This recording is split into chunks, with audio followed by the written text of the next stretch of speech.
Hello दोस्तों, नमस्ते, प्रणाम। स्वागत करती हूँ अपने यूट्यूब चैनल में। आज हम आप लोग को एक देवी माँ का गीत सुनाने जा रही हूँ। आशा करती हूँ आप लोग को अच्छा लगेगा।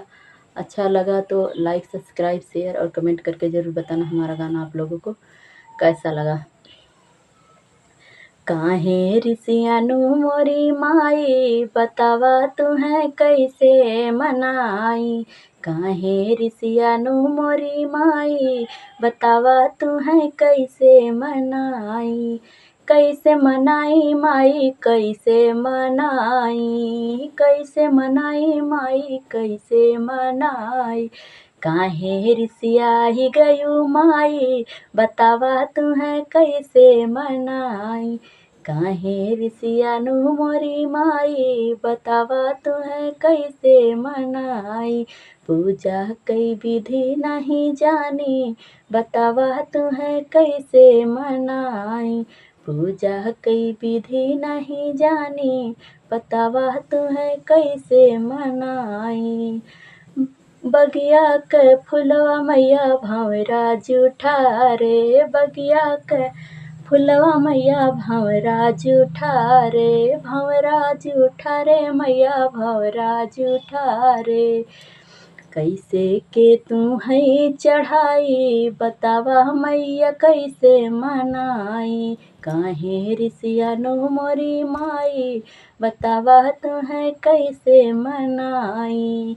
कैसे मनाई मैया, कैसे मनाई। काहे ऋषियानु मोरी माई, बतावा तुम्हें कैसे मनाई। गैया के दूधवा मैया बछड़ा जूठा रे, गैया के दूधवा मैया बछड़ा जूठा रे। कैसे के तुम्हें नहवाई, कैसे के तुम्हें नहवाई, बतावा मैया कैसे मनाई। काहे ऋषियानु मोरी माई, बतावा तुम्हें कैसे मनाई। कैसे मनाई मैया, कैसे मनाई।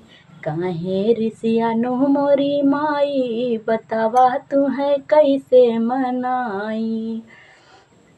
काहे ऋषियानु मोरी माई, बतावा तुम्हें कैसे मनाई। कुइया के पानी मैया मछली जूठार से, कुइया के पानी मैया मछली जूठार से। कैसे के धरिया चढ़ाई, कैसे के धरिया चढ़ाई, बतावा तुम्हें कैसे मनाई। कैसे के धरिया चढ़ाई, बतावा तुम्हें कैसे मनाई। काहे ऋषियानु मोरी माई, काहे ऋषियाई गयु माई, बतावा तुम्हें कैसे मनाई। कैसे मनाई माई, कैसे मनाई।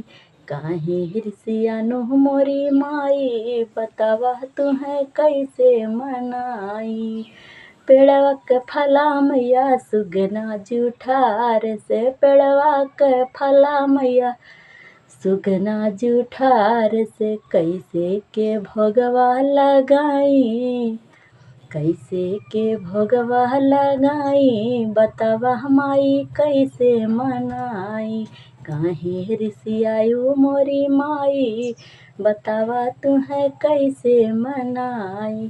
काहे ऋषियानु मोरी माई, बतावा तुम्हें कैसे मनाई।